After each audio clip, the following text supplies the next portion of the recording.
You're right, lads. For about the third time this summer, I am back. I do have an excuse this time. I've been on NCS. As you can see, I had a great time. But getting on to today's video, if you know anything about this channel, you'll know that I love to make a relatable, innocent British style vlogger video about 5 years after Joe Weller's already made it. So with GCSEs becoming a distant memory, today I thought we'd make a video talking about things we've all done in exams.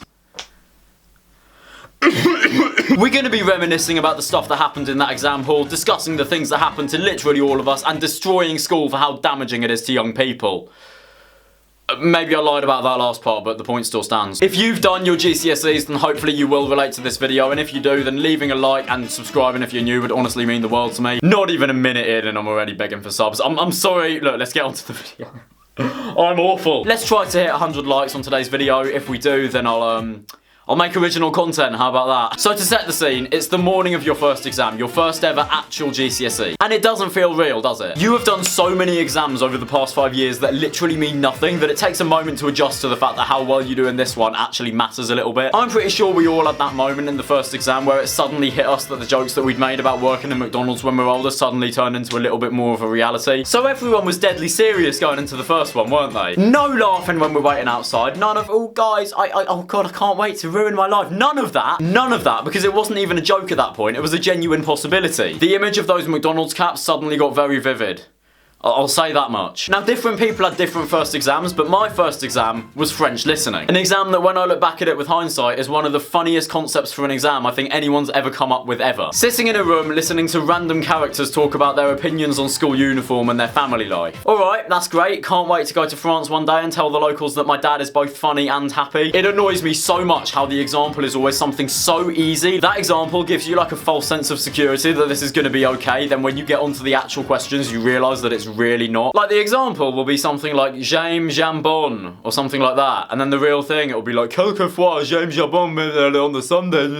After that example, you were ready to breeze this test, but the moment any of the pricks start talking, you realise that picking out any words at all is almost impossible. Why does it always sound like they're talking so close into the microphone? It's as if the people at EdXL got all the voice actors into a room, gave them a Wii remote with a sock over it, and told them to say the line with their lips pressed up against it. So literally all you can hear on the recording is and I swear to God, it's like the same 4 voice actors in every listening exam ever. There's the guy with the deep voice, the guy with a slightly higher pitched voice, the woman with the really sort of like wispy voice, and then the woman who screams about everything. It's always those 4, and they appear in every language exam ever. I'm pretty sure it's the same in other languages. It fully does seem like the people have been told to make their voices as difficult to understand as they possibly can. But when you do pick out a word and you know that it's right, and you fully know that you understood that word, you feel like Mr. Worldwide. Like, you actually do. I did at least. Putting a fat X in that box in the French exam and knowing that I got it right made me feel like my name was Jean-Pierre or something. And let's not forget the dreaded speaking exam. You have to sit face to face with your teacher in an empty room and talk to them in the language in question for about 15 minutes. No matter how terrible the stuff you're saying is, the teacher sits and listens to you. But you know that in the back of their mind, the teacher is wetting themselves laughing at you. And can you really blame them? If you had to sit in a room and listen to a French kid go, I like films because films are good. They're good, then you'd probably be laughing at them too. Because let's be fair, unless you actually speak that language at home and you're doing the GCSE in it because it's just an easy option for you because you already speak it, unless you're like that, you definitely sound like what I just said in your speaking exam. Story time, right? When I did my French speaking exam, I think it was very possibly the closest I've ever come to a heart attack. Let me explain. The first question I got asked, I almost got entirely wrong. Well, I say almost. I pretty much did get it entirely wrong. For context, if you do EdXL languages, the start of the speaking exam is always like a role play, which I know sounds really kinky, but like, hear me out. They basically give you this fake scenario and you've got to ask questions that you would ask in that scenario. The scenario was that I was in a holiday job centre and I had to ask for a holiday job. They were probably expecting me to say that I wanted to, I don't know, like work in McDonald's or something. However, all I heard was that I needed to ask for a job. Not holiday job, just job. That's all my brain managed to pick out. So what did I say that I wanted to do as a holiday job, I hear you asking? Of course, what else? I wanted to be a doctor. You know, that thing that all 16-year-olds do when they're looking for a bit of extra money money in the summer. I have no dream of being a doctor in real life, but the reason why I said I wanted to be a doctor is because very conveniently, the French word for doctor is doctor. So I said I quite fancy being a doctor, just for the holidays. You know, nothing too serious. Now, the moment I said that, my teacher's jaw literally dropped. She gave me the look of, are you trying to mess this up? We've practiced this for 2 years and you're messing this up on the real thing. But since I had absolutely no clue what I'd said that was wrong, I just kept on waffling on about why I'd be the perfect person to carry out heart surgery. It was only afterwards that she told me I was meant to be talking about holiday jobs. In the end, I don't think I did too badly. It was just seeing my teacher's jaw drop like that that made me question whether I even knew how to say hello in French. Now, moving on, when it comes to school, I've noticed that pretty much everyone is either a maths person or an English person. Very few people are amazing at both, unless you're a massive nerd. And I can reveal that I am in fact, drumroll please, an English person. Memorising quotes and writing essays about them genuinely isn't too bad for me. The maths exams, however, were the biggest pile of wank I've seen in a long time. It never fails to amaze me how random some of the questions are. There'll always be one where it's like, Ben and Vish, spin a spinner 600 times or something. Like, why would you do that? No sane person would choose to spin a spinner 600 times. Abby rolls a dice 840 times to see how many times she rolls a 6. Oh yeah, that's how I spend my Saturday nights too. James and Abdul buy 20 pumpkins and 60 watermelons. Are you feeling okay? And it will always be a white name and an Asian name as well. The question will probably go something like George and Sanjay or something, but I'd share some sweets. It goes without saying that that's not an issue at all. It just kind of seems to me like the old people at AQA and EdXL are desperately trying to show that they're not racist. As well as there being random out of context questions in maths, it equally happens in science as well. Ken and Dylan decide to do an experiment where they measure the rate of photosynthesis on the pondweed from different measurements away from the lamp. Have you ever been chilling, not doing much, and then out of nowhere you randomly decide to carry out a scientific practical for absolutely no reason at all? Yeah, I've done that as well. What would be a more accurate scenario to put in the exam would be Ken and Dylan were stuck in biology period 6 and were forced to carry out an experiment. I'm sure most people would relate to that one a lot more. And what about the 3 words that appear in most exams that genuinely send shivers down my spine every time I see them because I hate them so much? Brace yourself for this one. Explain your answer. Why do I have to explain my answer? After putting blood, sweat and tears into figuring out what the answer is, why do I then have to essentially say, yeah, the answer's that because that's the correct answer? Why is that necessary? It's not. Why is the answer not enough? Oh god, I need to calm down, this is bad. Now, I know that I said that I'm more of an English person than a maths person, but that's not to say that I can't take the piss out of English exams, and that's what I'm about to do. Oh wow, in this random text, these curtains are red. Now please write 1,000 words about why the curtains being red is significant. Yeah, that's not significant, mate. Unless it's red as the result of someone smearing their blood all over it, I don't see how that's significant in the slightest. Some things just are. Not everything has a massive master plan behind it. Those curtains are probably red because the person who lived there wanted red curtains. It really isn't that deep. You see this all the time in English exams. Like, for some reason, whoever writes these exams has a tendency of thinking that everything has a massive master plan behind it. Oh wow, they used the word the. The use of the word the is really important because, I mean, it might be important. Or it could just come down to the fact that it's an article and the author had no choice but to use it, otherwise the sentence wouldn't have made sense. The level of nitpicking in these English texts make me a firm believer that the people who write these exams are the same people who believe Illuminati conspiracies. Shakespeare's been dead for quite a long time, and I can guarantee you that half the stuff that we analyse in his plays now weren't even relevant to him or didn't even cross his mind when he wrote it. Poor Shakespeare never had any clue that in a couple hundred years his plays would have the soul ripped out of them by AQA and EdXL. Moving on, let's talk about Invigilators. I swear down, those little creeps were always looking at me. If I looked up for a split second just to see what the time was, they'd be there like...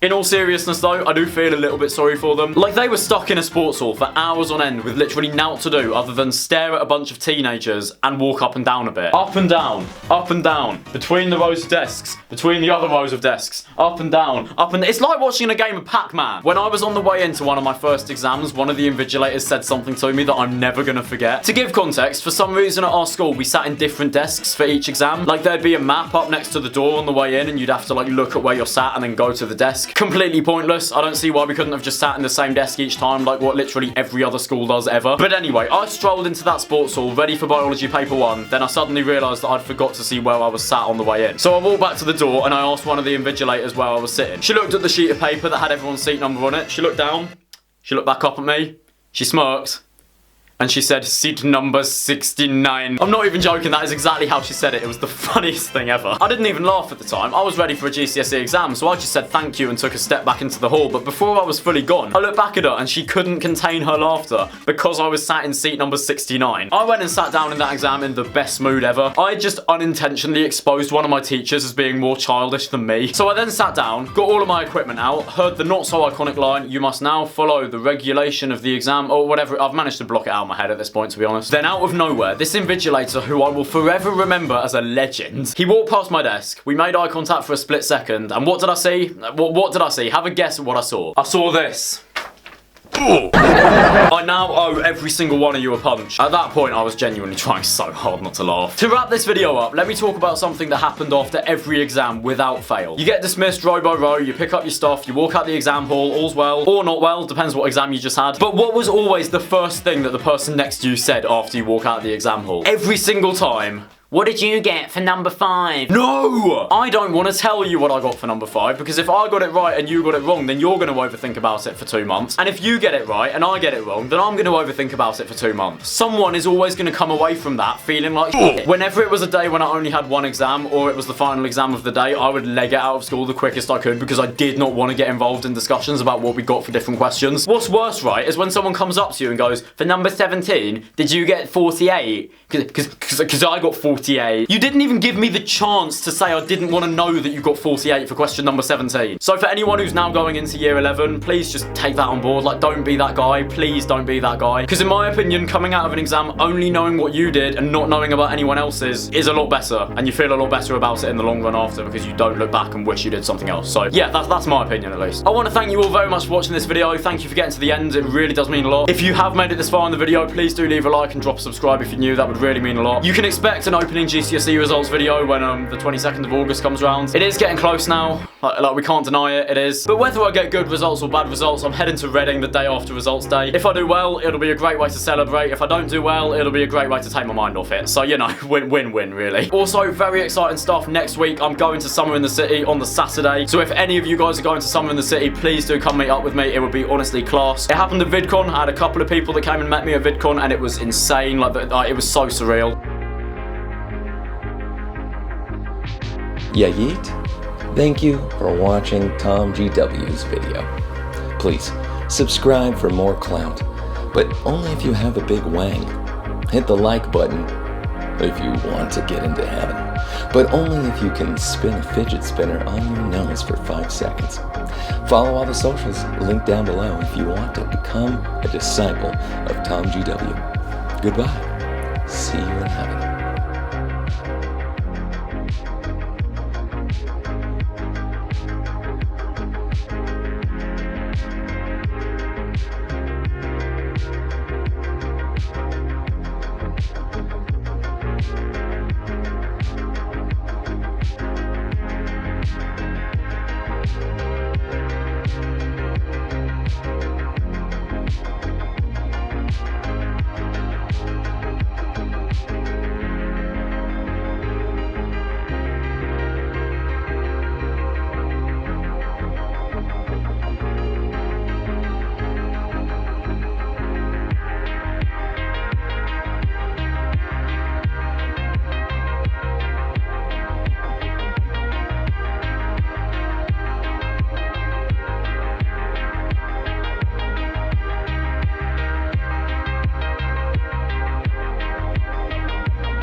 Bye.